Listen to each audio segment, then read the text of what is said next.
Bismillahirrahmanirrahim. Innal hamdalillah nahmaduhu wa nasta'inuhu wa nastahdihi wa natubu ilaihi.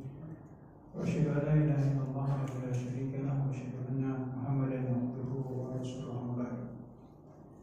Allahumma inna nas'aluka ilman nafi'an wa rizqan thayyiban wa amalan mutaqabbalan. Allahumma 'allimna bima yanfa'una wa 'allimna bima jahilna wa zidna hudan wa tawfiqan wa salahan ya rabbal alamin. Allahumma amin amin ya rabbal alamin. Jazakumullah, puji rasa syukur kita panjatkan kehadirat Allah Azza wa Jalla. Alhamdulillah di kesempatan malam hari ini, di hari yang terakhir di hari tasyrik, berkenan Allah Azza wa Jalla masih mempertemukan kita semua di majelis yang insyaallah diberkahi ini. Salawat dan salam mudah-mudahan senantiasa terlimpah curahkan teruntuk suri teladan kita habibana wa nabiyana Muhammadin sallallahu alaihi wasallam, untuk para sahabatnya, tabi'innya, dan siapapun di antara kita semua. Mudah-mudahan dihalalkan oleh Allah untuk senantiasa istiqomah mengamalkan amalan-amalan yang dicontohkan oleh Rasulullah dengan sunnahnya hingga akhirnya Allah mewafatkan kita semua dalam kondisi husnul khatimah. Allahumma amin amin ya rabbal alamin. Ikhwathahumullah, materi kita yang akan kita kaji di kesempatan kali ini, kita akan membahas seputar membeli surga Allah dengan sholat. Itu yang akan menjadi tema pembahasan kita.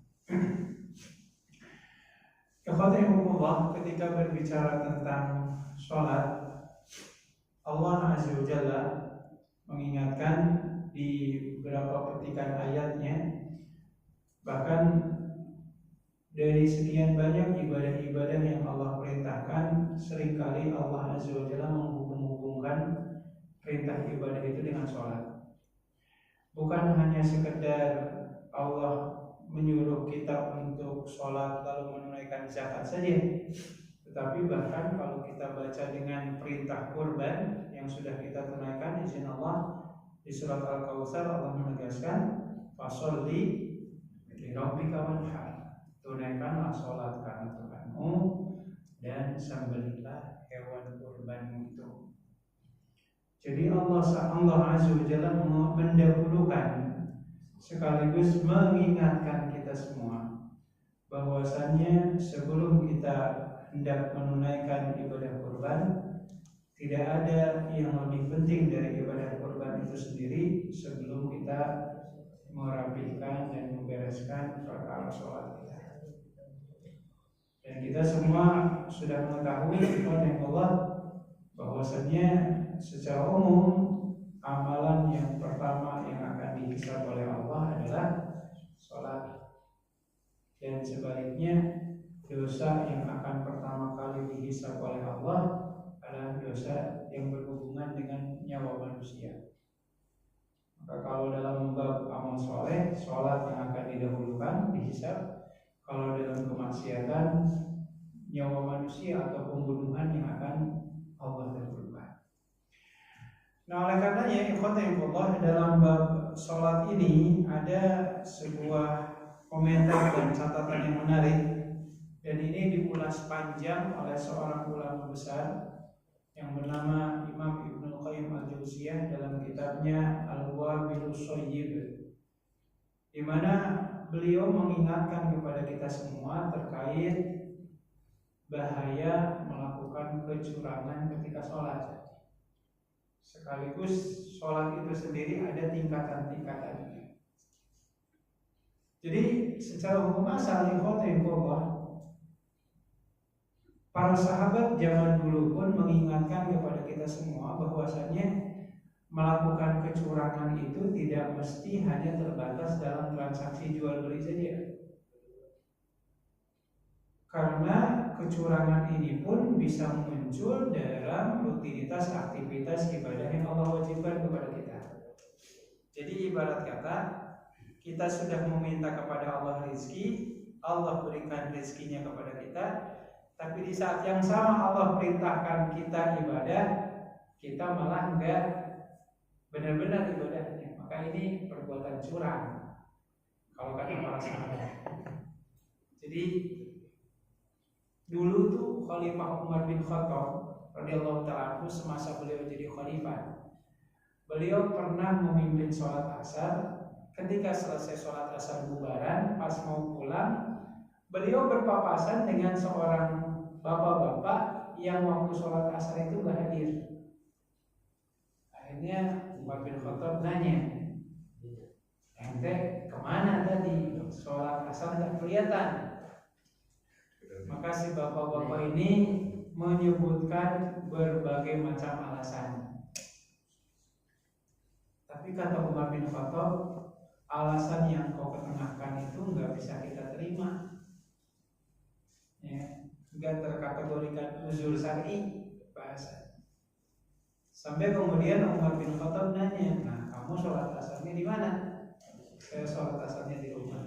Maka Umar saat itu mengatakan, laqad tafafta, sungguh kamu telah melakukan kecurangan kepada Allah Azza wa Jalla. Allah sudah ngasih rezeki kepada kamu, tapi kamunya tidak serius memenuhi perintah yang Allah wajibkan. Maka ini satu hal yang perlu kita cermati, ikhwatahillah, bahwasannya kalau memang kita serius ingin membeli surganya Allah Azza wa Jalla, kalau di pertemuan sebelumnya Imam Al-Qurtubi dalam kitab At-Tadhkirahnya menyebut bahwasannya bidadari itu bisa dibeli, surga itu bisa dibeli, maka cara kita membeli surga Allah salah satu kuncinya adalah karena surga itu ada 8 pintu dan salah satu pintunya bisa kita lalui melalui bab sholat ini. Nah disinilah kemudian Imam Al-Qurtubi dalam kitab At-Tadhkirahnya, demikian juga para ulama yang lain, mengingatkan kepada kita semua terkait pentingnya merawat dan memperjuangkan kualitas ibadah sholat kita. Jadi ini akan menjadi topik pembahasan kita. Para ulama menyebutkan sholat itu ada 5 tingkatan.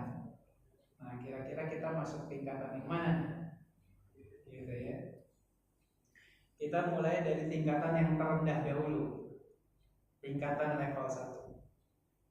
Yang ini disebut dengan level mu'aqab. Apa itu mu'aqab? Orang yang dari sholatnya itu bukan dapat pahala, malah dapat dosa. Jadi nggak kita bisa bayangkan ya. Coba sekalian orang yang sholat aja bisa dapat dosa, apalagi yang nggak sholat. Seperti apa kemudian orang yang mu'aqab ini? Para ulama menyebutkan mereka orang yang sholatnya itu tidak dibarengi atau tidak dibekali dengan ilmu. Wudu semaunya, nggak mengikuti tata cara yang benar, gerakan sholat dan bacaannya pun nggak benar. Terlebih waktu untuk melaksanakan sholat pun nggak diperhatikan. Nah orang seperti ini, kata Imam Hasan Al-Basri, beliau mengatakan begitu banyak orang yang menunaikan sholat, ujung pangkalnya bukan dapat pahala, tapi dapat dosa. Saya ambil contoh ya, ikhwatahillah, ini dalam bab pembagian waktu sholat aja. Nggak tahu nih pernah kita bahas atau belum. Jadi kan waktu sholat itu kata para ulama terbagi kepada 2 jenis. Ada yang sifatnya ikhtiyari. Ikhtiyari itu artinya Anda mau sholat jam berapapun silahkan, yang penting masih di waktunya. Yang penting nggak sampai keluar waktu deh. Gitu ya. Itu namanya ikhtiyari. Meskipun tentu saja sholat di awal waktu itu jauh lebih baik. Nah, ambil contoh umpamanya dari zuhur ke asar. Patokan batas akhir zuhur itu sampai jam berapa? Kalau Rasulullah itu kan memberikan batasannya selama waktu asar belum tiba, kaidahnya itu. Sama seperti maghrib ke isya, batas akhir maghrib selama waktu sholat isya belum tiba. Maka ambil contoh umpamanya kalau sekarang sholat asar umpamanya jam berapa? Jam 3 lebih 10 umpamanya ya. Kira-kira kalau ada orang yang sholat zuhurnya jam 3 kurang 10 masih sah nggak? Masih sah. Masih sah. Karena yang bersangkutan masih sholat di waktunya.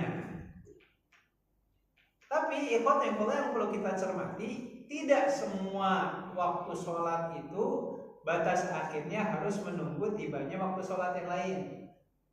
Nggak seperti zuhur ke asar, nggak seperti maghrib ke isya. Kalau maghrib ke isya kan jelas lah, selama belum adzan isya. Zuhur ke asar selama belum azan asar masih boleh sholat. Tapi ada jenis 3 waktu sholat yang lain yang aturannya berbeda. Contoh, batas akhir sholat subuh, kita mulai dari subuh ya. Bukan berarti siapa orang yang sholat subuh sebelum adzan zuhur subuhnya dianggap sah. Gak gitu ya Pak Teguh. Jadi jangan beranggapan yang penting belum adzan zuhur. Enggak kayak gitu. Karena sholat subuh ada ketentuan khususnya sendiri di sisi Allah Azza wa Jalla. Kalau Rasulullah SAW itu mengilustrasikan kepada kita semua, batas akhir sholat subuh itu sampai matahari terbit. Istilahnya tulu namanya. Tulu itu matahari terbit. Nah, selama matahari belum terbit, monggo silahkan sholat subuh. Itu sifatnya pilihan, ikhtiari. Nah, penting mah bahasanya belum matahari terbit. Nah, kalau kita hari ini ngelihat matahari terbit itu kalau nggak salah sebut saja jam 6 kurang 5 untuk hari ini ya, untuk hari ini. Maka kalau ada orang yang sholat subuhnya tanda kutip jam 6 kurang 15 menit masih dikatakan sah nggak? Kalau bicaranya hanya sekedar menggugurkan kewajiban sah, karena masih di waktunya. Gitu. Nah, itu yang perlu kita cermati. Bukan berarti kemudian waktu subuh itu sampai menunggu asar, sampai menunggu apa? Zuhur. Karena Rasulullah memberikan batasan, pokoknya sampai matahari terbit. Harus dibedain ya antara matahari terbit dengan syuruk. Kalau syuruk itu hitungannya 15 menit sesudah matahari itu terbit. Itu namanya syuruk. Jadi ada subuh, ada tulu, ada syuruk. Nah, 15 menit sesudah matahari terbit menuju yang namanya syuruk, itu yang disebut-sebut sebagai salah satu di antara waktu yang dilarang menunaikan sholat jenazah atau menguburkan jenazah. Gak boleh. Aturan mainnya gitu. Jadi subuh sampai matahari terbit. Dari matahari terbit ke syuruk itu terkategorikan waktu yang terlarang. Maka tadi para ulama menyebutkan ada jenis sholat yang sifatnya ikhtiari, pilihan. Boleh Anda mau sholat jam berapapun, yang penting masih di waktunya. Nah, ada jenis waktu yang kedua selain ikhtiari, ada namanya intirori. Intirori itu apa Pak? Intirori itu bahasa kasarnya Anda sholat dipaksa. Ya, Anda wajib sholat, tapi ketika Anda sholat, Anda tetap dihitung berdosa. Ya. Kapan itu? Ambil contoh dari Pak, sholat subuh itu waktunya sampai jam berapa? Sampai matahari terbit kan? Ya. Tapi kalau ada orang yang sengaja, ini mah sengaja bukan nggak sengaja. Kalau ada orang sengaja menunda-nunda sholat subuhnya sampai baru sadar ternyata matahari sudah terbit, sementara menuju waktu syuruk itu masih ada spare 15 menit, maka waktu 15 menit itu adalah waktu yang Anda dipaksa harus sholat subuh. Tapi ketika Anda sholat subuh, sholatnya sah, tapi Anda berdosa. Itu namanya waktu intirori. Mending gimana Pak? Mending sholat berdosa, mending kagak sholat lebih berdosa lagi. Itu. Yang lebih parah itu kalau sudah masuk waktu intirori, contoh ya Pak ya, kan tadi sesudah terbit matahari itu kan terlarang sholat ya Pak ya. Ada orang yang terus diakhir-akhirkan sholatnya sampai sudah tiba syuruk, dia baru sholat subuh 1 rakaat.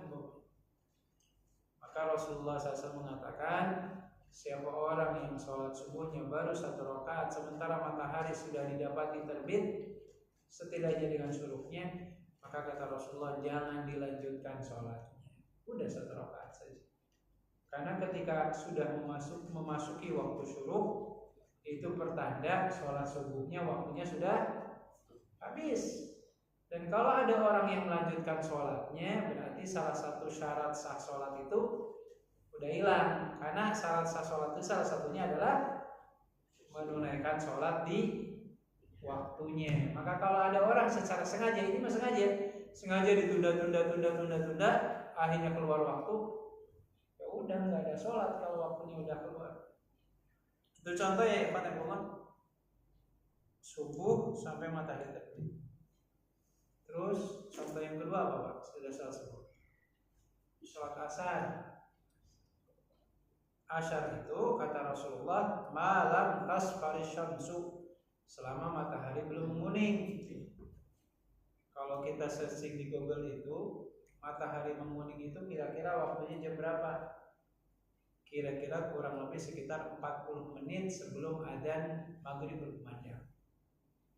Maka itu batas akhir kita menunaikan sholat asar.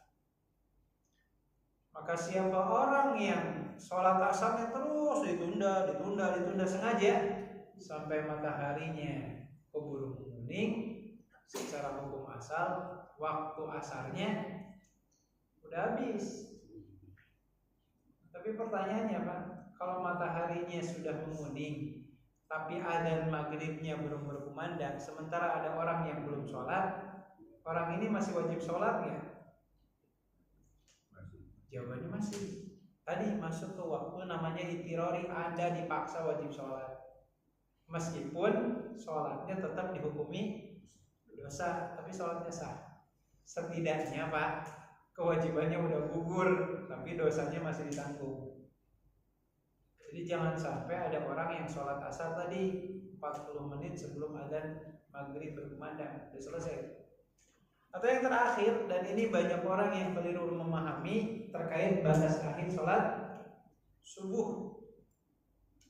Rasulullah SAW mengatakan, bukan subuh, Isya kan subuh udah tadi. Kata Rasulullah, wa waqtu sholatil isya'i ila nisfil lailil awsat. Kata Rasulullah, dan batas akhir sholat isya itu sampai pertengahan malam.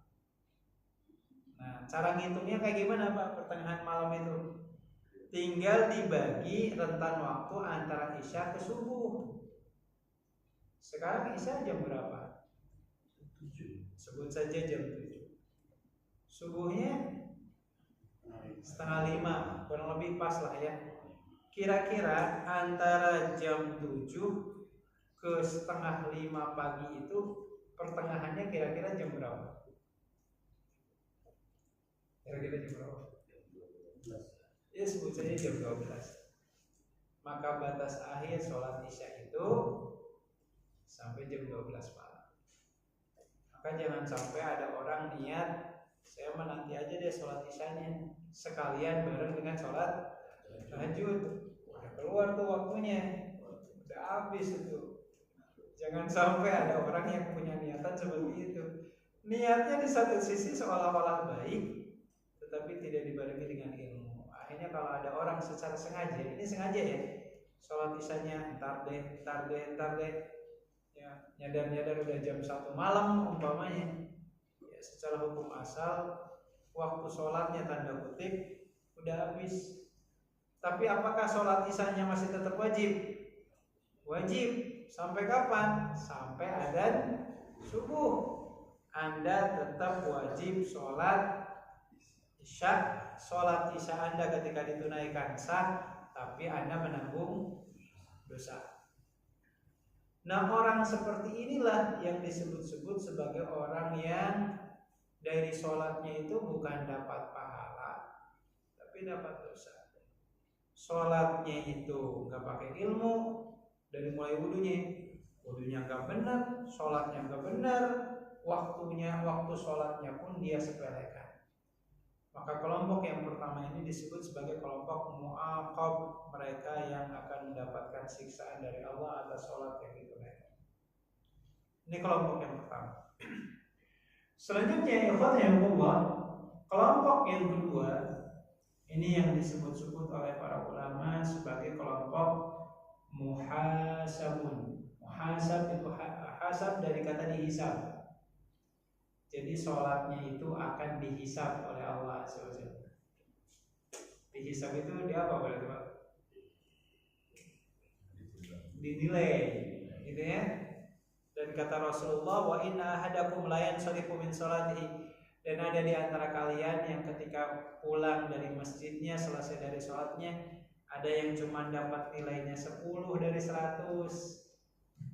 Tapi masih dapat tuh Pak tuh, 10 itu masih mending lah ya. Ada yang 20, ada yang 30, gitu tuh. Sampai puncak-puncaknya kata Rasulullah, ada di antara kalian yang dari sholatnya itu yang diterima oleh Allah 90%. Jadi nggak ada yang nyampe 100. Nah, seperti apa kelompok ini? Ini kayaknya mudah-mudahan bukan kita ya, tapi kayaknya sih roman-romannya mirip-mirip seperti sholat kita. Siapa kelompok yang kedua yang akan dihisab oleh Allah? Mereka ini adalah orang yang dari segi waktu benar-benar diperhatikan, gak mau diakhir-akhirkan. Dari segi ilmu tentang wudu, ilmu tentang sholat pun terus dipelajari dan seterusnya.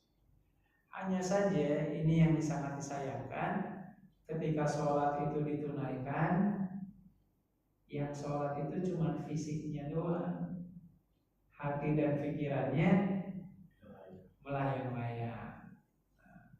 Nyadar-nyadar udah mau salam aja. Nah, ini kelompok pertama ini yang akan dihisab oleh Allah SWT. Para ulama mengingatkan kepada kita semua, bahasa kasarnya, Allah itu sudah ngasih waktu kepada kita setidaknya lah ya, setidaknya 23 jam. Monggo silakan mikirin urusan duniawi kita. Tapi setidaknya Allah minta 1 jam untuk pelaksanaan sholat 5 waktu. Meskipun ada nggak kita sholat 5 waktu 1 jam? Kayaknya nggak ada. Kayak nyampe 1 jam yang sholat 5 waktu yang kita tunaikan. Ya mungkin 10 menit gitu kan. Iya, kurang lebih 20 menit. Jadi setidaknya Allah itu meminta kepada kita, kalau bisa setiap kali sholat 10 menit itu jangan mikirin yang lain deh. Gitu ya, coba fokus kalau kita itu sedang sholat. Kan gak enak ya Pak ya, diilustrasikan itu kita lagi ngajak ngobrol orang di hadapan kita, tapi yang diajak ngobrolnya itu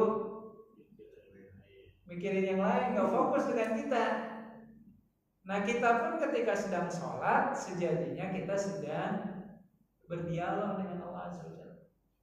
Sementara Allah itu kemahakuasaannya melebihi kemahakuasaan makhluknya. Pengetahuan Allah itu bukan sekedar bisa mendengar, bisa melihat, tapi sampai bisa tahu dengan apa yang ada di dalam hati kita.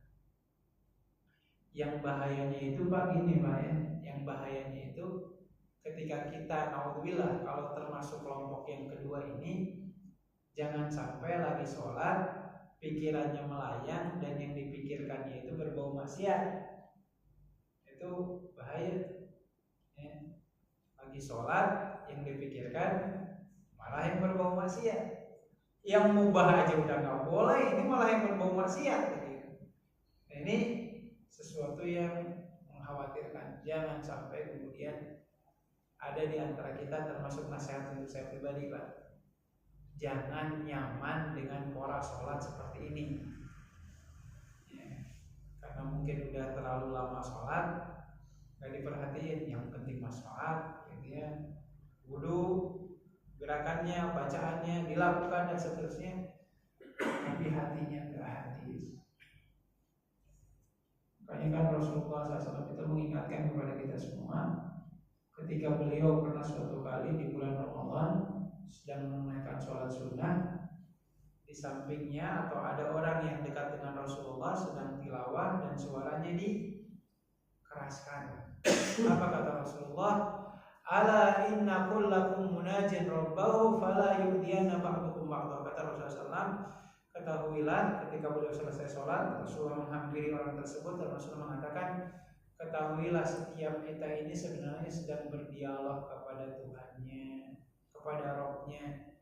Maka tolong jangan saling mengganggu atau menyakiti satu dengan yang lain. Maka ketika ada orang yang sholat, yang tilawah harus dipelankan. Maka yang tilawah aja harus dipelankan, ikhwanillah, apalagi yang lain.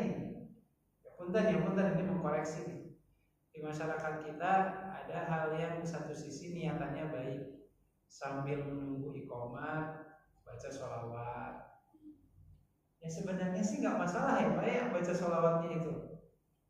Tapi masalahnya ketika sholawatnya dikeraskan, apalagi pakai mic gitu.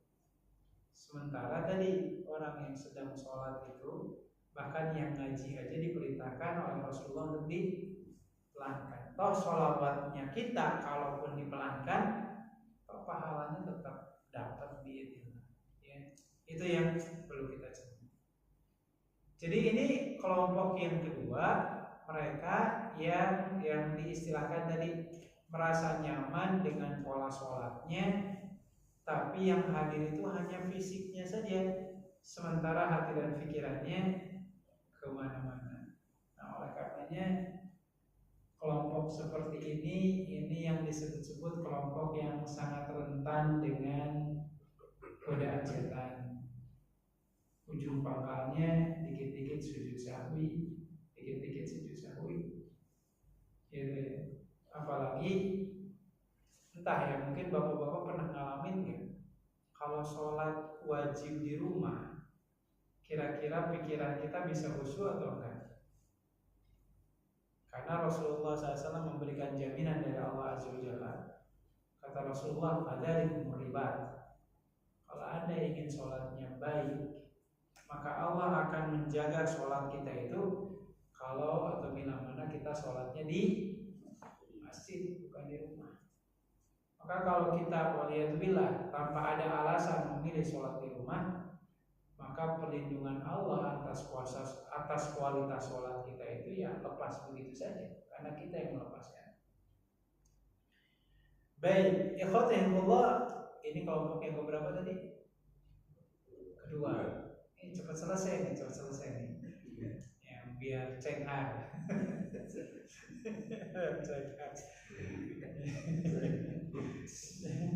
Jadi yang pertama tadi kelompok yang mendapatkan sanksi dosa mu'aqab, yang kedua kelompok yang akan dihisab oleh Allah. Ini kelompok ketiga, ikhwanillah, ini yang disebut-sebut sebagai kelompok kata Imam Ibnu Qayyim, kelompok yang diistilahkan dengan mukafar. Mukafar itu apa? Orang yang dari sholatnya itu mendapatkan hasil kebaikan berupa apa? Dosa-dosanya diampuni oleh Allah Azza wa Jalla. Jadi dari asbab sholatnya Allah mengampuni dosa. Siapa yang dimaksud? Nah mungkin kita nih, mudah-mudahan Pak, adalah orang yang sholatnya pakai ilmu, waktu sholatnya pun benar-benar diperhatikan, tapi sampai detik ini kita masih berjuang sholatnya ingin khusyuk, berjuang. Jadi saat Allahu Akbar baca, tiba-tiba pikirannya kemana? Balik lagi, fokus lagi, gitu ya. Pikirannya kemana? Fokus lagi. Nah kelompok seperti ini yang disebut-sebut sebagai kelompok yang karena kesungguhannya Allah Azza wa Jalla mengampuni dosa-dosanya. Tapi ya baik kelompok ketiga, ya kelompok yang ketiga ini ya tadi berjuang Pak. Cuman pertanyaannya seberapa besar perjuangan kita biar sholatnya khusyuk. Jangan-jangan gak ada usaha sama sekali. Ya, yang penting modal sholat dan seterusnya, pikirannya kemana-mana. Padahal belum tentu ya sholatnya itu berkualitas di sisi Allah SWT. Maka kita coba nih mempelajari kira-kira yang faktor apa sih yang bisa mendukung sholat itu khusyuk. Contoh ya, Allah Rasulullah mengatakan jangan menunaikan sholat ketika ngantuk. Kalau udah ngantuk banget tidur. Ya tapi jangan diniatkan tidur lama-lama ya, menghilangkan rasa ngantuk. Karena khawatir kita lagi memuji Allah, tapi yang dibaca umpamanya ayat-ayat malah justru kebalikannya, malah menghina umpamanya. Alhamdulillah. Makanya dulu ada cerita, ini sebelum khobar diharamkan ya. Sebelumnya Abdurrahman bin Auf itu beliau punya stok minuman keras di rumahnya ketika belum diharamkan. Maka saat itu beliau mengundang para sahabatnya untuk mabok ceritanya. Sampai sahabat Nabi Ali bin Abi Thalib kemudian memenuhi undangannya, menegak kemudian khobar minuman keras. Selesai minum itu mabok terus sholat. Dan ketika sholat baca surat Al-Kafirun. Qul ya ayyuhal kafirun. Bulan balik kagak beres-beres. Sampai akhirnya Allah menurunkan ayat di surat An-Nisa ayat 42 menegaskan A'udzubillahi minasyaitonir rajim ya ayyuhalladzina amanu la taqrabus sholata wa antum sukara hatta ta'lamu ma taqulun. Wahai orang beriman, jangan kamu dekati sholat ketika kamu dalam kondisi mabok sampai kesadaranmu itu bisa hadir kembali. Jadi pernah tuh Pak sebelum minuman keras diharamkan. Jadi pokoknya kalau mau sholat jangan mabok dulu. Nanti kalau selesai sholat lanjutkan. Awalnya gitu tuh. Tapi ini ketika sebelum diharamkan, gitu ya. Maka ketika sudah diharamkan nggak ada istilah kayak gitu. Makanya bahaya ya. Jangan sampai ada orang berpandangan di Al-Quran mabok boleh. Apa surat An-Nisa tuh ayat 42. Orang beriman jangan dekati sholat ketika Anda mabok sampai Anda sadar. Ayat itu turun secara bertahap. Jadi ketika ingin mengharamkan khamar itu nggak langsung dipersempit dulu. Minimal jangan mabok ketika sholat. Nanti selesai sholat monggo, oke? Di kemudian hari diharamkan secara total. Jadi nggak langsung main babat habis gitu aja. Nah contoh ya, jangan sholat ketika ngantuk, jangan sholat ketika lapar, apalagi makannya udah terhidang, udah tersiap di meja, gitu ya. Jangan menunaikan sholat ketika, mohon maaf, sembelit, mau buang air kecil atau buang air besar. Nah berarti segala hal yang bisa menjadi penghalang agar sholat itu khusyuk ya harus dihilangkan. Bahasanya seperti itu. Nah kelompok inilah yang disebut-sebut sebagai kelompok tadi pejuang sholat khusyuk, mencoba untuk menghilangkan tadi penghalang-penghalangnya.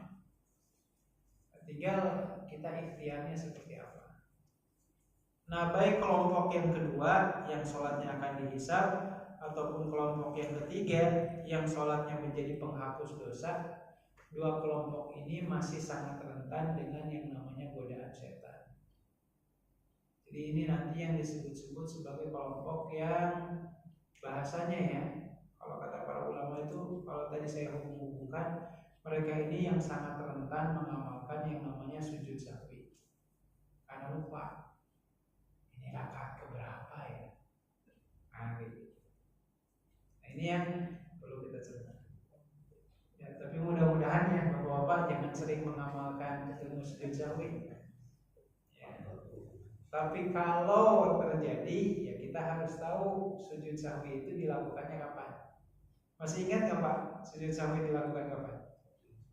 5 kondisi ya, 5 kondisi. 2 sebelum salam, 3 sesudah salam. Harus diingat nih. Yang sebelum salam kapan? Lupa tidak tahiyat awal. Kalau kita lupa tidak tahiyat awal, maka sujud sahwinya sebelum salam. Jadi sujud sahwi dulu, baru sesudah itu salam. Dan ingat ya, lupa tidak tahiyat awal itu kalau posisi punggung sudah tegak lurus. Jadi contoh, kita ini harusnya tahiyat awal, karena lupa kita keburu berdiri. Kalau punggung yang udah tegak lurus, ternyata kita ingat, oh iya harusnya tahiyat awal. Kalau sudah tegak lurus, kita tidak boleh duduk lagi. Sholatnya dilanjutkan. Gak boleh. Meskipun makmum di belakang ucapin subhanallah, subhanallah, masalahnya punggungnya udah tegak lurus. Ya, jadi jangan sampai nanti makmumnya komplain, imam gimana sih? Udah ucapin subhanallah, subhanallah, kagak duduk-duduk. Bukan imamnya yang salah, makmumnya yang nggak paham. Jadi kalau udah tegak lurus ya memang nggak boleh duduk lagi. Lain cerita kalau masih agak sedikit jongkok. Kalau ingat langsung duduk dan nggak ada sujud sahwi. Kalau ingat. Itu yang pertama ya. Kalau lupa tidak tahiyat awal. Yang kedua, kalau kita nggak tahu berapa jumlah rakaat yang sudah kita tunaikan, itu mah ngeblank aja Pak. Tahu ya mikirin apa sih dia ya? Sampai nggak nyadar ini sholat isya itu rakaat ke-1, kedua, ketiga atau keempat. Kalau kejadian seperti itu, Rasulullah mengatakan, satu, ambil rakaat terkecil, yang paling kecilnya Pak. Dan yang kedua, itu naikkan sujud sahwi sebelum salam. Nah itu cuma dua kondisi itu saja yang ditunaikan sebelum salam. Lupa tidak tahiyat awal, lupa jumlah rakaat, ngeblank aja itu. Dalam kondisi seperti itu ambil rakaat yang paling kecil. Nah ini yang sebelum salam. Hanya dua kondisi. Selanjutnya ada 3 kondisi sesudah salam. Berarti posisinya salam dulu, baru kemudian sujud sahwi. Dan ingat, sesudah sujud sahwi jangan salam lagi. Ya, jadi jangan sampai sesudah salam sujud sahwi, sesudah sujud sahwi salam lagi. Itu nggak boleh gitu kan, namanya juga sujud sahwi sebelum salam. Sesudah salam, bukan artinya sujud salam lagi. Nah ini ada 3 kondisi. Kapan? Satu, kalau kekurangan rakaat. Ya, umpamanya kita udah selesai salam, tiba-tiba ada yang nanya, ada yang ingetin, Pak itu sholat subuh baru 1 rakaat udah main salam-salam aja gitu ya. Nah kalau ada yang ingetin kayak gitu, ya udah langsung kita berdiri lagi, langsung takbiratul ihram, niat sholat 1 rakaat untuk menambah kekurangan. Sholat 1 rakaat seperti biasa Pak, tahiyat akhir, salam, sesudah salam baru sujud sahwi. Dan gak ada salam lagi. Itu yang pertama, kekurangan rakaat tinggal ditambah. Yang kedua, kelebihan rakaat. Sholat isya 5 rakaat hebat. Ada yang ingetin tuh, ya kalau udah itu mah nggak usah ditambah lagi, orang udah kelebihan Pak. Nah kalau ada yang ingetin ya udah kita langsung ketika selesai salam langsung sujud sahwi 2 kali sujud. Dan yang terakhir kalau kita ragu-ragu jumlah rakaat, cuman hati kecil kita memilih satu pilihan. Ini rakaat kedua atau ketiga ya, tapi hati saya yakinnya rakaat ketiga. Nah, kalau ada kejadian seperti ini, maka sujud sahwinya sebelum salam. Nah, ini harus kita ketahui ya jemaah sekalian. Jangan sampai nanti kejadian pas prakteknya ini teh sujud sahwinya sebelum salam atau sesudah salam. Jadi ngeblank lagi. Lihat catatan dulu nih akhirnya. Nah ini yang perlu kita cermati. Dan sedikit ya, kita agak sedikit mau melebar kemana-mana. Tadi disebutkan sujud sahwi itu tadi hanya di 5 kondisi saja. Di luar 5 kondisi tadi nggak ada sujud sahwi. Contoh, lupa nggak baca Al-Fatihah. Apakah sujud sahwi? Enggak. Terus apa yang harus dilakukan? Rakaat yang tidak baca Al-Fatihah itu dianggap tidak ada. Jadi dianggap tidak ada dan kita gantikan dengan rakaat yang baru tanpa harus mengulangi sholatnya, tanpa harus dibatalkan. Kenapa? Iya. Dan tadi rakaat yang gak baca Al-Fatihah itu dianggap gak ada aja. Contoh umpamanya, hitungannya kita sholat subuh itu, umpamanya ya Pak, sholat subuh itu udah rakaat kedua, tapi kita ngeh dan yakin, kayak tadi rakaat ke-1 saya gak baca Al-Fatihah deh. Kalau memang diyakini seperti itu, anggap saja yang rakaat pertama itu tidak ada. Berarti kita tinggal nambah 1 rakaat lagi. Sama untuk kasus-kasus yang lain, lupa nggak ruku, lupa umpamanya sujudnya hanya sekali, padahal dalam setiap rakaat ada berapa kali sujud Pak? 2 kali. Nah hal-hal seperti ini tidak bisa tergantikan dengan sujud sahwi. Jadi sujud sahwi hanya di 5 kali. Termasuk ini ada kejadian nih Pak. Nih saya nyebutin tempatnya. Ini sholat Idul Adha. Jadi ada imam ketika memimpin sholat Idul Adha yang harusnya takbirnya itu 7 kali rakaat ke-1, 5 kali rakaat kedua, si imamnya lupa takbirnya hanya sekali-sekali. Sampai akhirnya ketika selesai salam diingatkan oleh panitianya, oleh pengurus DKM-nya, akhirnya sang imam mengumumkan, mari kita ulangi kembali sholat Id kita. Padahal ini harus kita pahamkan Bapak-bapak, yang namanya takbir di sholat Id itu, yang wajib itu adalah takbir pertama saja. Adapun takbir kedua dan seterusnya itu hukumnya sunnah.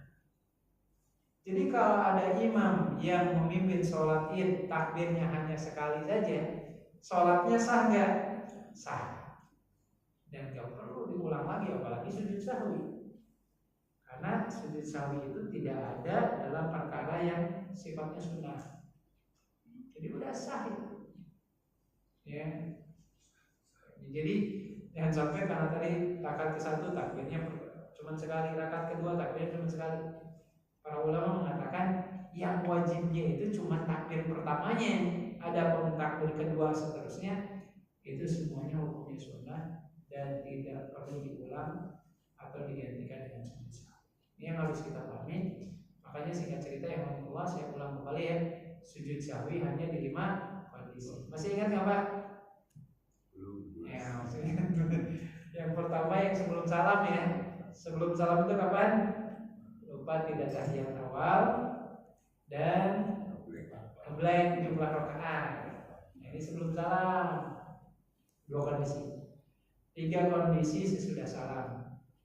Kekurangan rakaat, tinggal ditambahkan rakaatnya, kelebihan rakaat, dan yang terakhir ragu-ragu tapi hati kita memilih ke satu pilihan.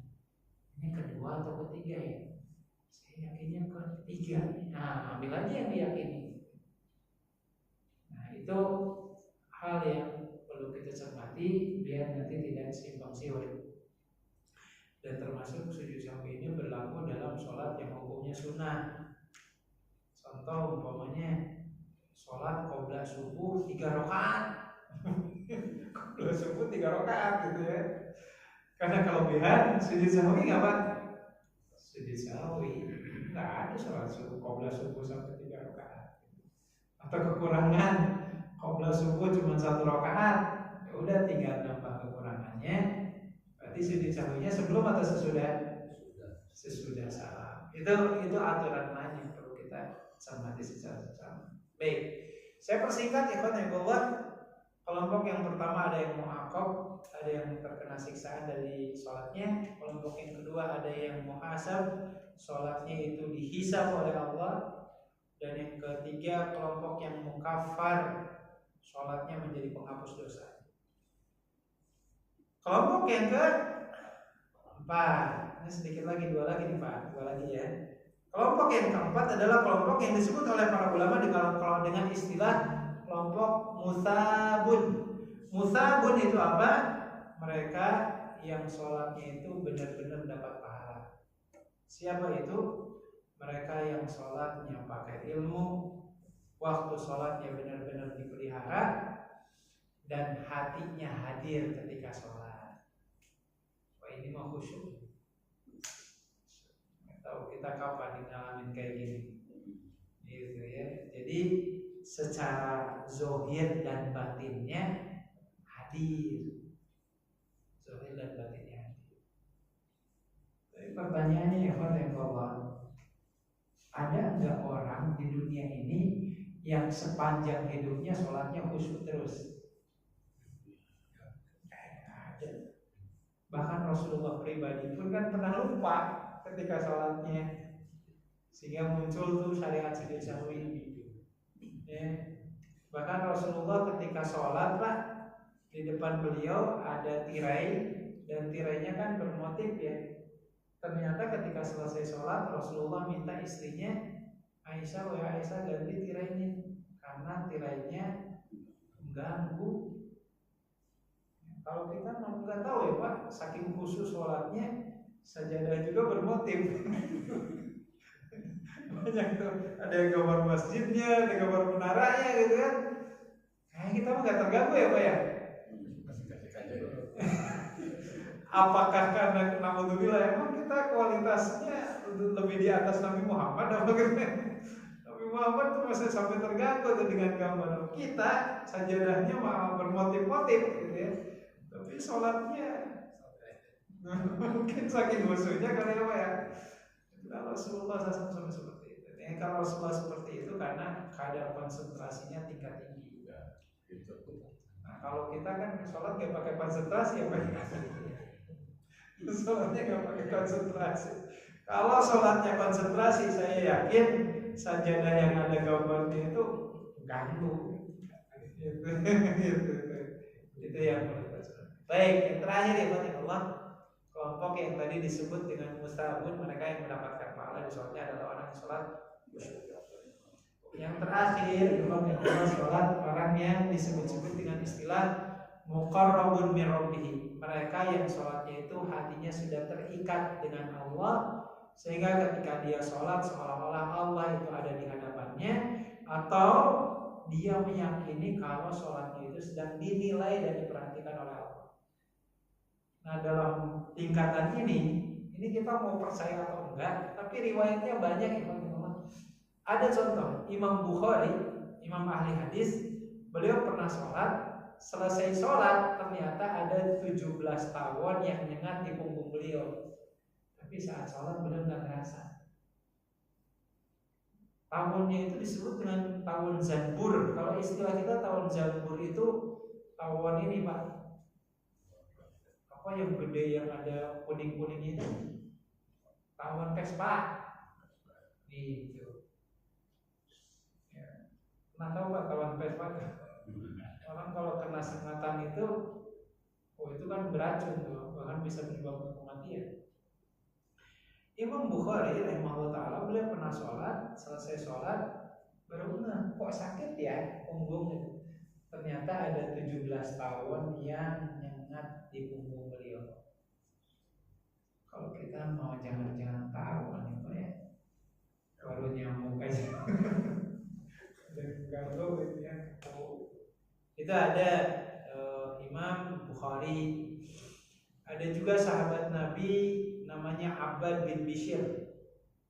Pernah suatu di sebuah pertempuran perang Dhatul Riqa, beliau ditugaskan oleh Rasulullah untuk jaga malam bersama sahabat yang lain namanya Ammar bin Yasir. Saat itu Abbad bin Bishr minta Ammar bin Yasir untuk tidur duluan, beliau yang tugas jaga. Beliau saat itu kemudian memilih untuk sholat malam. Ketika sholat malam, ternyata ada musuh yang menyelinap dan memanah beliau dengan 3 anak panah. Jadi tahu-tahunya udah lemas aja, kok lemas gitu ya ketika sholat gitu ya. Ternyata ketika selesai sholat ada 3 anak panah yang nancap di punggung beliau. Jadi ini orang-orang yang suasana hatinya tuh udah nggak ngeh dengan apa yang terjadi di sekitar. Atau contoh yang terakhir, Allah, ada seorang ulama tabi'in yang bernama Muslim bin Yasar. Diriwayatkan beliau pernah menunaikan sholat qiyamul lail di rumahnya, saking larut dan tenggelamnya hati dan pikirannya dari sholat, beliau nggak ngeh kalau rumahnya sedang kebakaran. Ada tuh riwayat-riwayat seperti itu, dan itu dibenarkan oleh para ulama. Nah, mungkin kita belum sampai ke derajat itu, gitu ya. Tapi setidaknya minimal kita masuk yang mana nih Pak? Mudah-mudahan yang ketiga ya. Pejuang sholat khusyuk yang berusaha untuk memfokuskan pikirannya, dibelokin lagi sama setan, difokusin lagi, gitu kan? Makanya Rasulullah SAW sampai mengatakan kalau ada di antara kita sholat pikirannya kemana-mana, pas pikirannya fokus kembali, maka yang pertama kali kita lakukan adalah baca ta'awudz. Pergi sholat ya Pak ya, pergi sholat nih, ternyata pikiran kita kemana-mana, balik lagi. Pas kita baca ta'awudz, a'udzubillahi minasyaitonir rajim. Dan kalau memungkinkan, kata Rasulullah, falyastaghfir salatan, dianjurkan kita meludah sebanyak 3 kali ke sebelah kiri. Kalau memungkinkan. Kalau tidak memungkinkan ya jangan lah Pak. Berantem. Nanti ngajak berantem yang di samping kirinya, atau karpetnya bisa bau jigong semua kalau terus seperti itu. Kalau memungkinkan. Kalau tidak memungkinkan cukup baca ta'awudz saja, sesudah itu lanjutkan bacaan dan gerakan sholat. Nah, ini satu hal yang perlu kita cermati sampai akhirnya sebagai penutup ikhwanillah, Rasulullah SAW mengatakan waju'ilat qurratu aini fis shalah, dan Allah menjadikan salah satu sumber kebahagiaan hidup saya itu saya bisa dapatkan dari sholat saya. Dan dalam riwayat yang lain Abdullah bin Mas'ud mengatakan karena Rasulullah SAW idza hazabahu amrun sholat rakaatain. Rasulullah itu kalau dihadapkan dengan masalah yang pelik, udah berat aja dipikirkan, maka yang dilakukan oleh Rasulullah adalah beliau langsung wudu dan sholat 2 rakaat. Sholat apa namanya ya? Sholat mutlak aja. Jadi kalau udah pikiran udah suntuk Pak, ini masalah tuh kok nggak selesai-selesai. Ada masanya kita menghadap Allah dulu sebentar. Kita wudu, tenangkan hati dan pikiran kita, sholat 2 rakaat. Mudah-mudahan dengan cara itu Allah menenangkan pikiran kita dan memberikan solusi atas masalah ini. Nah, inilah mungkin ikhwanillah sedikit uraian singkat dari materi kita di malam hari ini. Mudah-mudahan menjadi pengingat. Ternyata sudah sedemikian lama kita sholat, ternyata ranking kita di ranking keberapa Pak? Iya, antara ranking 2 atau 3 ya. 2, 3. Tapi mudah-mudahan biidznillah kalaupun dihisab ya kita bisa mempertanggungjawabkan sholat kita biidznillah, dan syukur-syukur sholat kita bisa menjadi penghapus dosa, bahkan menjadi penambah pahala. Dengan cara itulah insya Allah kalau sholat kita baik, insya Allah seluruh amalan kita baik, dan mudah-mudahan itu menjadi penyebab Allah mengaruniakan rahmat kepada kita, dan dari rahmat Allah Azza wa Jalla tersebut Allah menghalalkan kenikmatan surga untuk kita semua.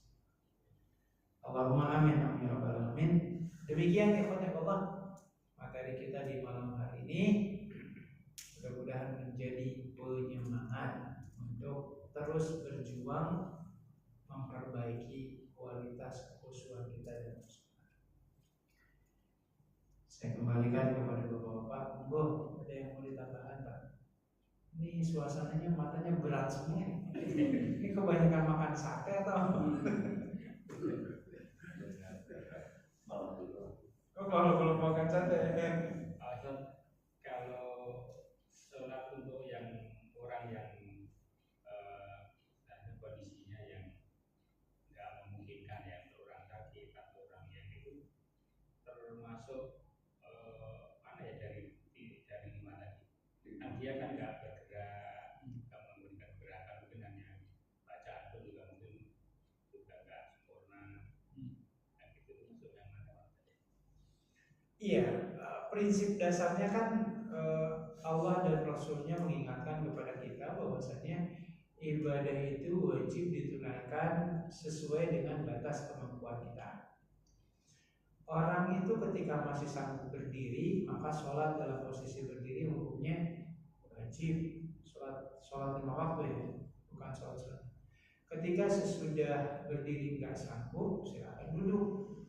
Duduk nggak sanggup, berbaring. Ketika berbaring nggak sanggup, kata Rasulullah, gunakan bahasa isyarat kalian.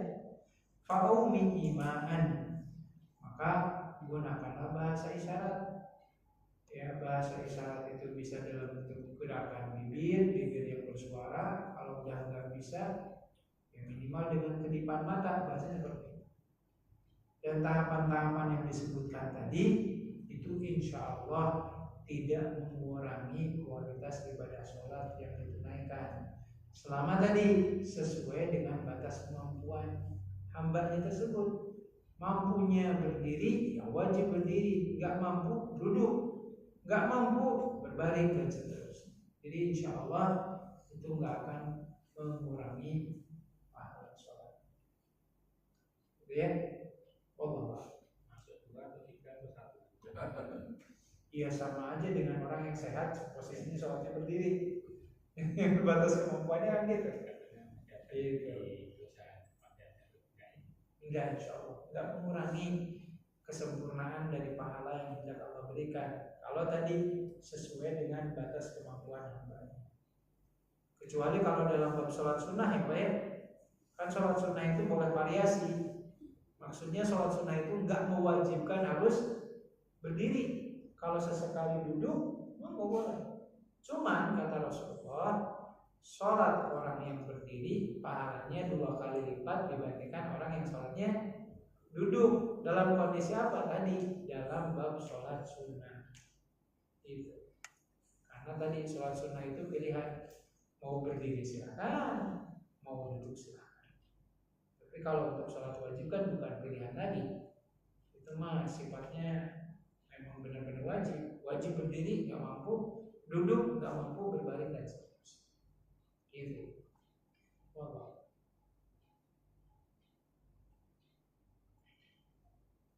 Nah, bacaan sujud satu di antara 2 sujudnya itu apa ya? Oh iya. Bacaannya mungkin. Baik, yang pertama yang harus kita perhatikan kan kita ini menunaikan bab yang berhubungan dengan sujud sahwi ya. Jadi artinya doa itu hanya ada pada saat sujud sahwinya saja. Jadi jangan sampai ada orang yang berdoa ketika duduk di antara 2 sujud sahwi. Kan sujud sahwi itu 2 kali sujud kan Pak? Berarti ada jeda duduk dulu sebentar kan? Jangan sampai ada yang baca doa Rabbi firli warham dan seterusnya. Ketika duduk di antara 2 sujud sahwi itu enggak ada doanya. Yang ada doanya itu di sujud sahwinya. Doanya apa? Para ulama menegaskan doa sujud sahwi itu sama seperti doa sujud pada umumnya. Jadi bukan doa subhanalladzi man la yanamu wa la yasqu. Maha suci Allah, zat yang tidak pernah tidur, yang tidak pernah lupa. Doa ini sama sekali tidak ada riwayatnya. Bahkan disebut hadis dhaif pun enggak, karena dia bukan hadis. Jadi doib aja enggak gitu. Jadi intinya untuk sujud sahwi ini Pak, tidak ada doa khusus layaknya doa yang disebutkan tadi, melainkan doanya sama seperti doa sujud pada umumnya. Kalau kita biasa baca, biasanya kalau kita di sini bacanya apa kalau sujud? Subhana rabbiyal a'la, semuanya dibaca 3 kali. Ya udah baca 3 kali. Subhana rabbiyal a'la, subhana rabbiyal a'la, subhana rabbiyal a'la. Atau umpamanya subhanakallahumma rabbana bihamdika Allahumma. Boleh membuat silakan. Intinya enggak ada doa khusus ketika sujud sahwi. Seperti itu. Wallahu Kalau misalnya kita pernah lupa sholat, tidak mengerjakan sholat atau dulu pas belum baik ya, nah itu harus mengganti kodok. ya. Iya. Jadi kaidahnya kan gini, Allah, insya Allah ya, Allah mengampuni dosa-dosa dan kehilafan kita. Yang namanya meninggalkan sholat dengan sengaja nih, tanpa ada alasan yang dibenarkan secara syariat, itu para ulama sepakat perbuatan tersebut terkategorikan dosa besar. Selama pelakunya tetap meyakini sholat itu wajib, cuman malas aja gitu, insya Allah status keislamannya masih apa namanya, masih mengikat selama dia yakin sholat itu wajib. Itu pendapat mayoritas para ulama, yang kecuali Imam Hambali. Kalau Imam Hambali itu mengatakan pokoknya orang yang kagak sholat kafir aja. Ya, Imam Hambali mengatakan seperti itu. Ya, terlepas dari dua pendapat para ulama madhab ini, tapi ada yang menarik nih. Dalam bab menyembelih hewan, para ulama sepakat menyembelih itu wajib menjaga sholat 5 waktu. Jadi jangan sampai jagal kagak sholat, bahaya tuh. Jangan kagak sholat tuh harus benar-benar kita perhatiin, karena kalau pakai madhab Hambali, wah itu kategorinya bangka itu kalau ada jagal kagak sholat. Nah, waliyadzubillah, kalau ada di antara kita semasa dulu ketika belum paham agama, belum hadir di majelis-majelis itu seperti ini, lalu meninggalkan sholat dengan sengaja tanpa ada uzur, tadi sepakat para ulama mengatakan ini adalah dosa besar. Yang perlu kita cermati adalah dosa besar itu tidak mungkin tergantikan dengan amalan apapun kecuali taubat saja. Rasulullah mengatakan al-islamu yajubu ma qablahu. Keislaman Anda hari ini menghapus dosa-dosa dan kehilapan kita di masa lalu. Jadi kadang kita temukan ya, memang ada fatwa di kalangan madhab Syafi'i, kalau ada orang katanya di masa lalunya pernah meninggalkan sholat, tinggal diganti aja. Dengan cara apa? Contoh, selesai sholat maghrib, berdiri lagi, sholat 3 rakaat. Selesai sholat isya, berdiri lagi, sholat 4 rakaat. Pasti tanya ini sholat apa? Oh ini pengganti sholat di masa lalu yang pernah ditinggalkan.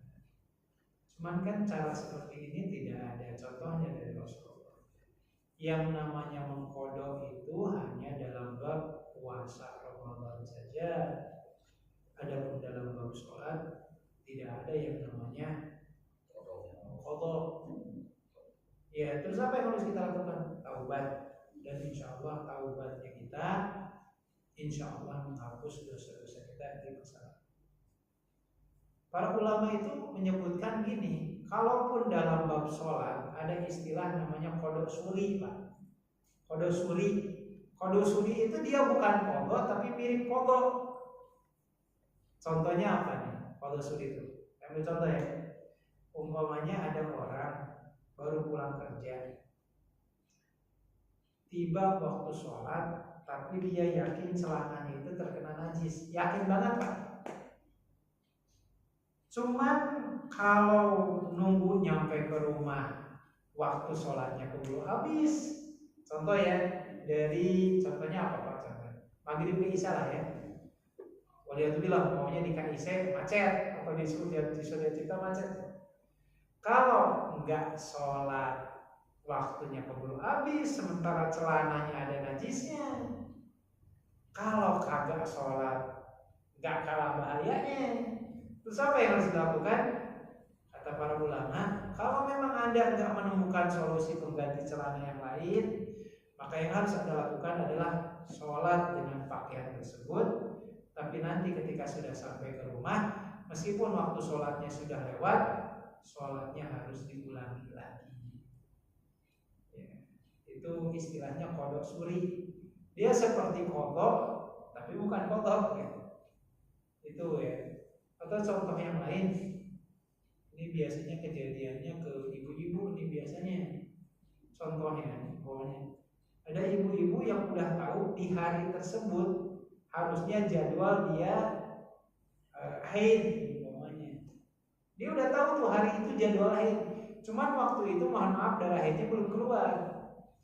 Akhirnya contoh jam 11 siang itu sibuk beres-beres di rumahnya. Adzan zuhur berkumandang. belum tiba tuh haidnya tuh. Terus dia mengatakan nanti deh saya tanggung nyuci piring dulu dan seterusnya. Selesai umpamanya jam 12:30. Pas mau sholat, pas mau wudhu, ternyata dia haid. Nah, di satu sisi ketika adzan berkumandang, waktu itu dia belum haid. Sementara sholat zuhurnya hukumnya tetap wajib dilakukan. Tapi pada saat mau sholat, haidnya keburu tiba. Nah, apa yang harus dilakukan? Para ulama bersepakat nanti ketika haidnya sudah selesai, langsung mandi wajib. Sesudah mandi wajib, tunaikan sholat zuhur yang belum sempat ditunaikan karena keburu datang haidnya itu. Nah, itu istilah namanya qadha suri. Qadha suri. Tapi bukan qadha layaknya mengqadha puasa Ramadan. Makanya tadi diistilahkan qadha suri. Mirip seperti mati suri, Pak. Ya, orang yang mati suri mati gak, Pak? Mirip aja. Meskipun izin Allah dihidupkan kembali, meskipun dalam kajian kaidah akidah nggak ada yang namanya mati suri, itu hanya permainan jin saja gitu ya, bolak-balikan hati dan perasaan. Jadi seperti itu, Pak. Cukup bertaubat, menyesal, bertekad tidak mengulangi kembali, dan tunaikanlah sholat kita. Insya Allah mudah-mudahan dosa-dosa di masa lalu insya Allah wallah. Seperti itu mungkin. Nah, kalau kondisi seperti tadi misalnya kita di kerjaan ya, dari pagi misalnya ternyata celana kita kena najis kencing misalnya, kan kita sholat zuhur tetap sholat zuhur, asar juga asar, itu kan dalam kondisi ada najis. Kemudian kita pas pulang ke rumah maghrib, dan sampai ke rumah 5 menit lagi udah mau misalnya. Berarti hari kedua aku foto dulu nih. Nah, baik. Jadi ini pernah kejadian ada yang namanya perang Khandaq ya, yang gali parit itu loh, Pak. Ketika Rasulullah sudah menggali parit, bukan berarti kemudian waktu itu perangnya selesai, karena ternyata apa? Orang kafir Quraisy itu berpikir bahasanya bagaimana caranya nih agar peperangan ini bisa tetap berlangsung meskipun terarah parit. Maka mereka bikin yang namanya manjanik. Manjanik itu ini, Pak, ketepel gede itu, Pak. Ketepel gede yang senjatanya pakai batu yang bulat-bulat itu. Dan itu yang dilemparkan ke Rasulullah dan kaum muslimin. Sampai diceritakan ketika proses penyerangan itu terjadi, dimulai dari asar dan baru selesai ketika waktu Isya. Sampai mohon maaf ya, saat itu boro-boro mau menunaikan sholat, mohon maaf, buang air kecil aja ditahan-tahan. Karena kenapa, Pak? Khawatir tertimpa batu itu, Pak. Gitu, apalagi zaman dulu mah nggak ada yang dicor gitu kan. Ya, atapnya semuanya pelupa kurma. Maka pernah sekali dalam seumur hidup Rasulullah dan para sahabat menunaikan sholat asar, sholat maghrib di waktu Isya. Karena tadi faktor yang nggak memungkinkan. Sampai ketika Rasulullah selesai sholat, beliau mengangkat kedua tangannya dan berdoa, Allahumma ahlikhum faqad mana'ani an ibadatika. Ya Allah, binasakanlah mereka semua karena mereka telah menghalang-halangi kami untuk beribadah kepada Allah. Jadi pernah tuh, Pak, Rasulullah SAW itu sholat 3 waktu di satu waktu yang sama, sholat Isya, asar, maghrib, Isya. Bukan karena kesengajaan, tapi karena tadi diserang habis-habisan. Dan ini pun jadi dalil ya, contoh bagi para petugas medis yang lagi mengoperasi pasien, umpamanya berjam-jam untuk operasinya. Maka yang harus dilakukan, meskipun secara hukum asal kan yang namanya menjamah sholat itu kan cuma 2 rakaat ya, Pak, cuma 2 waktu ya, Pak, menjamah itu. Tapi dalam kondisi seperti tadi, silakan, tidak dibatasi. Ya. Terus apa yang harus kita lakukan? Mana yang paling duluan? Ya, dahulukan waktu secara berurutan. Ya, jadi dimulai dari zuhur, asar, maghrib kayak gitu tuh berurutan. Karena Allah Azza wa Jalla yang menentukan waktu-waktu sholat. Jadi tidak melihat siapa yang punya waktu saat itu. Kecuali kalau Imam Syafi'i ya. Imam Syafi'i mengatakan dihormatul waktu, kita harus menghormati yang punya waktunya dulu. Kalau sholatnya di waktu Isya, kalau Imam Syafi'i ya sholat Isya dulu gitu ya. Tapi kalau mayoritas para ulama mengatakan enggak seperti itu. Karena Allah Ta'ala yang menentukan satuan waktu itu, mana yang harus didahulukan.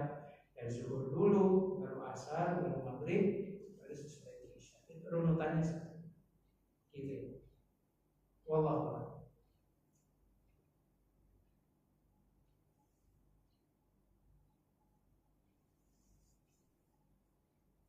Cukup?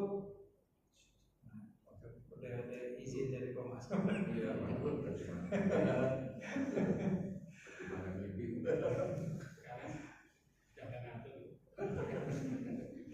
Baik, ikhwatiullah, kita cukupkan dulu kajiannya sampai di sini. Mudah-mudahan apa yang tersampaikan menjadi pengingat selalu bagi kita semua. Ya, wabil khusus ya, kita hidup di dunia ini sebenarnya menunggu dari satu waktu sholat ke waktu sholat yang lain. Kita hari ini alhamdulillah kita selesai sholat Isya, ya kita tinggal menunggu sholat subuh dan sholat-sholat yang lain sampai akhirnya tiba masanya tubuh kita direhatkan dan bukan tubuh kita lagi yang sholat, tapi justru ada orang lain yang insya Allah mensholatkan jenazah kita. Mudah-mudahan kita bisa istiqomah dan merawat kewajiban khususnya sholat dalam kondisi apapun, meskipun waliyadzubillah kalau suatu saat nanti, mudah-mudahan bukan kita ya, ada orang di luar sana yang sampai tidak bisa bergerak lagi, tapi kesadaran yang masih ada. Dan di antara amalan yang tetap dijaga itu adalah kewajiban sholat imam. Allahumma amin amin rabbal alamin. Mari kita tutup dengan membaca doa kafaratul majlis. Subhanallahumma wa bihamdika, asyhadu an la ilaha